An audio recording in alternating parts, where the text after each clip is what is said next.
Napansin natin na marami ang nagtatanong tungkol sa kung kailan ba ang laro ng Gilas at narito ang kanilang schedule sa first round o group stage na kung saan isa ang matatanggal o malalaglag. Ito ay yung pinakahuli sa standings. Unang laro ng ating national basketball team, Gilas laban sa team ng Chinese Taipei, Wednesday, August 6, 2 AM, madaling araw, Philippine time, kaya naman pwedeng maaga kayong gumising para manood kung hindi naman kaya ay isang puyatan ang mangyayari. Ginawa nga ng Chinese Taipei na isang warm-up tournament ang Jones Cup. Karamihan sa kanilang main players ay naglaro sa Jones Cup at tinignan natin ang 16-man pool ng Taiwan para sa kanilang lineup. Kasali o kabilang ang Hinton Brothers, pero may chance rin na baka hindi maglaro ang magkapatid sa FIBA Asia Cup dahil makakaapekto ito sa kanilang scouting report sa NBA. Mas lalong bababa ang kanilang chance na madraft sa NBA kung nagawa ng Gilas na sila nga ay matalo. Pero kung titignan natin, mababa na ang NBA mock draft ng Hinton Brothers para sa 2026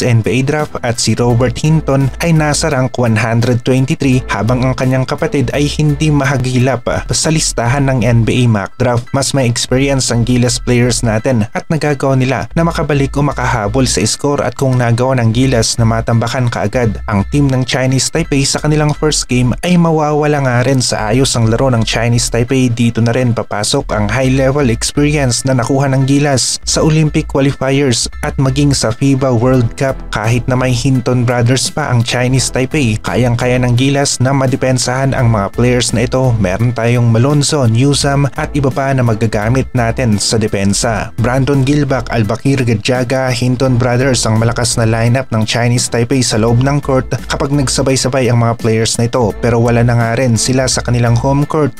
Ngayon, mas marami ang mga Pinoy basketball fans sa Jeddah na magbibigay ng boost sa ating mga Gilas players. Ibang-iba ang suporta ng mga Pinoy basketball fans. Pagkatapos ng laro ng Gilas kontra sa team ng Chinese Taipei ay ang susunod nilang makakalaban ay ang team ng New Zealand sa August 7, 11 PM Philippine time. Lamang na lamang ang New Zealand sa team matchup na ito, pero naipakita na rin ng Gilas na kaya nilang manalo at makagawa ng upset win laban sa malalakas na teams. Pagkatapos ng laro ng Gilas kontra sa team ng New Zealand ay ang susunod nilang makakalaban ay ang team ng Iraq sa August 9 naman, 4 PM Philippine time. Nilinaw naman ni Ren Sabando ang dahilan kung bakit nga hindi na siya nakasali sa ensayo ng Gilas dahil na rin sa noong July 22 na nakabalik sina Abando sa Pilipinas ay tinawagan ulit siya ng Gilas na hindi na nga raw siya aabot, kulang na yung oras para matutunan niya ang sistema ni Coach Tim Cone. Pero sabi naman ni Coach Richard na kasali pa rin si Abando sa Gilas pool. Hindi man nakabalik si Abando sa ngayon o napabilang sa Final 12 ng Gilas para sa FIBA Asia Cup ay kasali pa rin sa Gilas pool si Abando at may chance pa rin na makita natin siya sa Gilas lineup sa Southeast Asian Games, kung hindi naman kaya ay sa FIBA World Cup qualifiers. At isa pa rin si Abando sa top players na kasali sa listahan ng Gilas.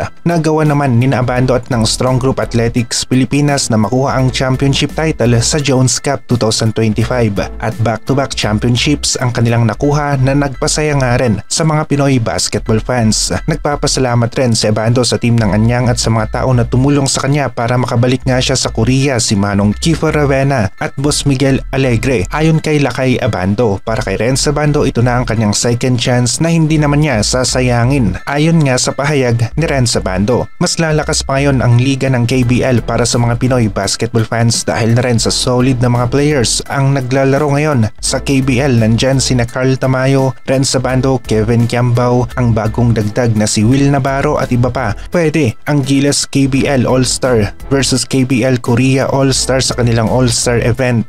Maging ang isa pang Gilas player natin na si Jamie Malonzo ay maglalaro para sa team ng Kyoto Hanaris ng Japan B1 B-League. Lumalakas ang mga liga overseas, KBL at Japan B-League, dahil sa pagkuha nila ng mga dekalidad na mga Pinoy players na sinusundan o sinusubaybayan ng mga Pinoy basketball fans.